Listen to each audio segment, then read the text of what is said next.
the hottest radio station in Brazil, bringing you the best. EW Media, sempre com você.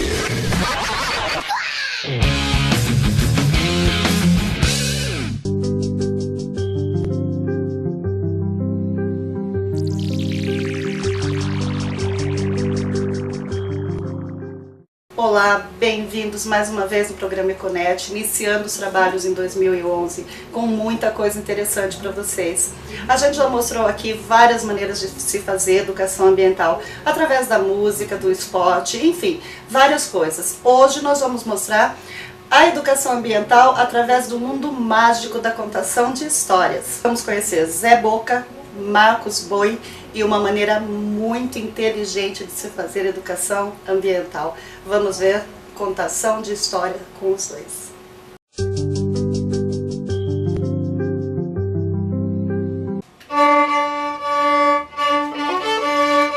A todos aqui presentes eu peço licença para chegar.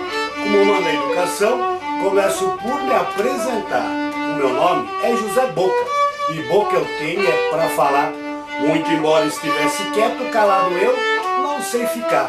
Já que você está aqui, é porque o programa Econet veio prestigiar. Aproveitando a ocasião, umas histórias eu vou contar. Muito bem acompanhado, com Marcos Boi a tocar. Toca o violino, maestro.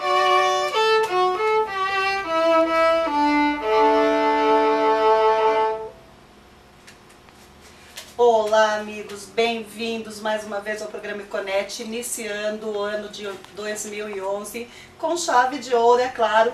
Eu estou aqui com o Marcos Boi, músico, bem-vindo Marcos, e o José Boca, ator e contador de histórias. Eles vão contar pra gente como é que eles fazem educação ambiental dentro da contação de história, é isso, não é?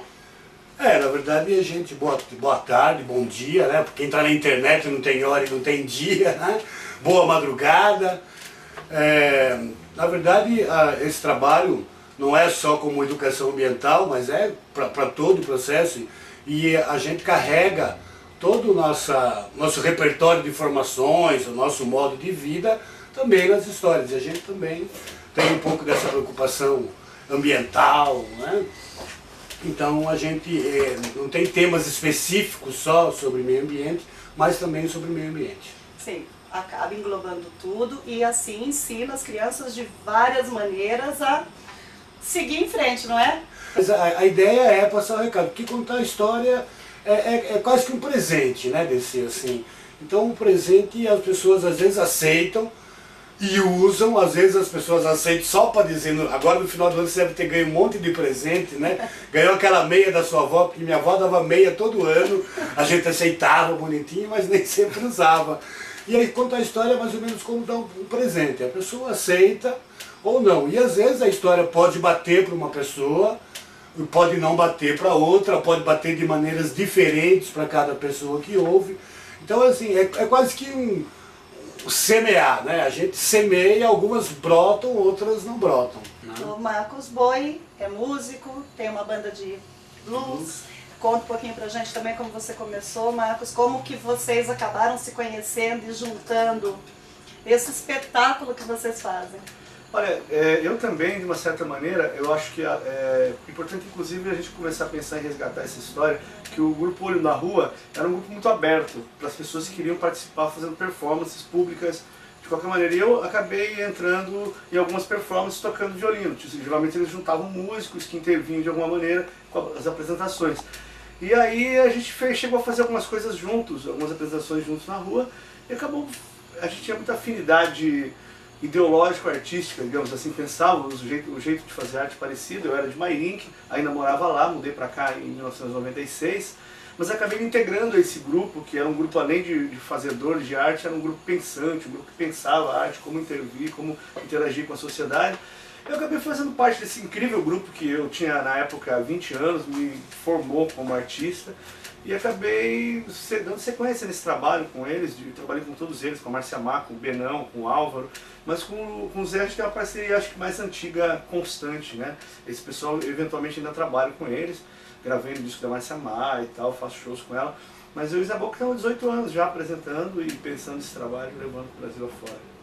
Legal mesmo. Porque assim, a coisa de contar história vem na minha família desde sempre. Assim, veio de uma família que sempre contou história. Minha avó, minha tia, tinha um tio, João Krieger, que era escritor, escrevia, tive a felicidade de conviver com ele, de ver coisas, histórias que ele me contou, depois ver essas histórias escritas, registradas e publicadas. No sangue mesmo, né?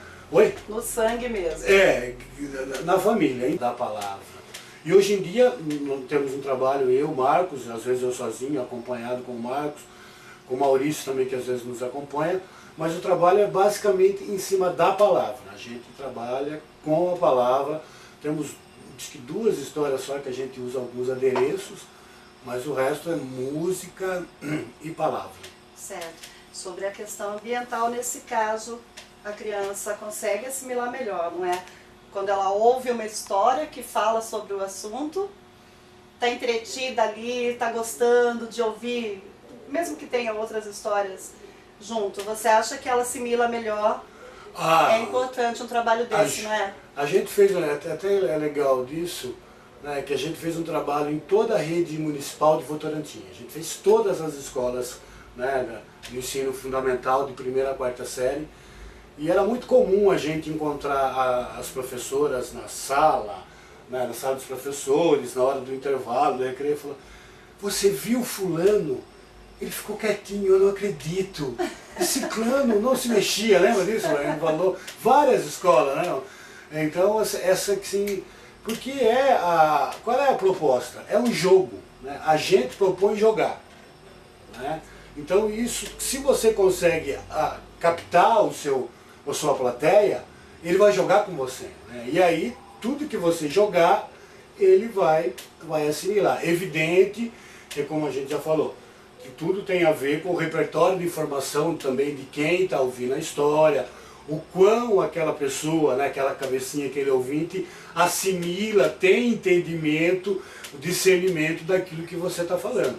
Mas é possível, a gente assim consegue resultados fantásticos. Eu acho isso muito interessante, acho que é o caminho para a gente chegar desde pequenininho, nos pequenininhos, para ver se a gente consegue melhorar esse mundo, né? Os grandes a gente já perdeu, né? Será? Não, até algumas pessoas, eu tô tendo um pouco mais de consciência hoje, sim. Eu acredito assim que a questão ambiental, a gente fala muito como uma coisa grandiosa, mas o momento mais importante é no dia a dia, no nosso cotidiano mesmo. Então, esse tipo de arte popular, ela tem essa capacidade de tratar de assuntos cotidianos de uma maneira muito acessível. Então é uma ferramenta incrível para você tocar em alguns pontos e despertar algumas coisas, porque você consegue ganhar muito mais fácil a atenção, não só de uma criança, de um adulto também, mas principalmente de uma criança, através de histórias, brincadeiras, música, né? Às vezes coisas que se você ficasse discursando, ele não assimilaria, ele assimila através desses formatos. É mais fácil. Algumas mães, às vezes, me perguntam: eu não sei mais o que fazer com essa criança, porque eu peço para que ele não jogue lixo no chão, que não faça isso, não faça aquilo, e às vezes crianças que dizem que pedem para os pais não fazerem esse tipo de coisa. É um exemplo, né? Então, eu concordo que a cultura é o caminho mesmo. Acho muito legal, parabéns a todos vocês. Até porque se você tocou na questão do lixo na rua, né, Desi? E é uma coisa seríssima, né? Porque a questão do lixo na rua é uma questão cultural, né? As pessoas não têm noção. Eu duvido que dentro da casa delas, por exemplo, elas abram uma embalagem e joguem no chão. Né? Mas a rua tem essa cultura, né? O local público não é de ninguém, quando na verdade o local público é de todo mundo. Todos necessitamos zelar por isso. Né? Vamos embora contar a história então? Era uma vez uma pequena coruíra que construiu seu ninho no mais alto galho de um belo jatobá. Certa manhã, quando a cambaxirra aquecia os seus ovinhos, de repente, assustada, ouviu. Olhou para baixo, um lenhador. O lenhador estava cortando a sua árvore. E então, A pequena curruíra, o Cambaxirra, desceu assustada, voando com as suas asas rapidinho. E disse: ah, lenhador, por favor, não corte a árvore no qual, no galho mais alto, construí o meu ninho e coloquei os meus ovinhos. O lenhador então disse: ah, curruíra, se eu pudesse, mas eu recebo ordens. Ordens? Ordens de quem, seu lenhador? Disse a curruíra. O lenhador respondeu: ordens? Ordens do capataz. Ele me ordenou que cortassem muitas árvores, pois eles precisam de muita lenha. Ah, pois é assim? Pois eu vou falar com o capataz. A Cambaxirra então bateu suas asinhas e foi até o capataz.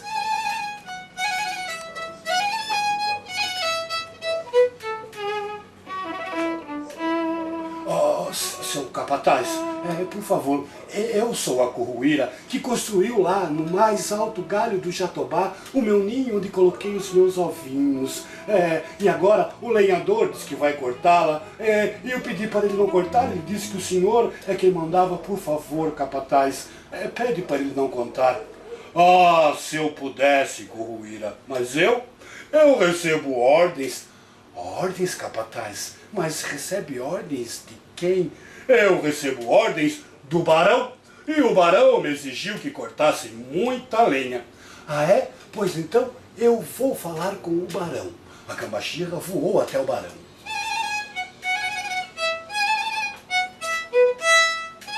Senhor barão, por favor, o senhor pode pedir para o capataz, para pedir para o lenhador, para não cortar a árvore do qual no mais alto galho construiu meu ninho e coloquei os meus ovinhos.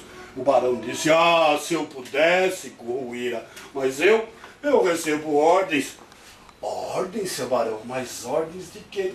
Recebo ordem do Visconde, e o Visconde me encomendou muita lenha. Ah, é? Pois então falarei com o Visconde. Cambaxirra bateu suas asas e foi até o Visconde.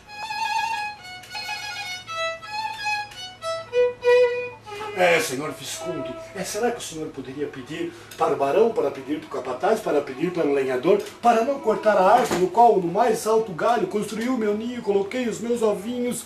Aí o Visconde disse: ah, Cambaxirra, se eu pudesse, mas eu recebo ordens. O senhor Visconde, mas recebe ordens de quem? Ordens? Ordens do rei. O rei é dono de todas essas terras e ordenou que cortassem todas as árvores para se fazer lenha. Ah, é? Pois sendo assim, falarei com o rei também. Cambaxirra bateu as suas asas e foi falar com o rei.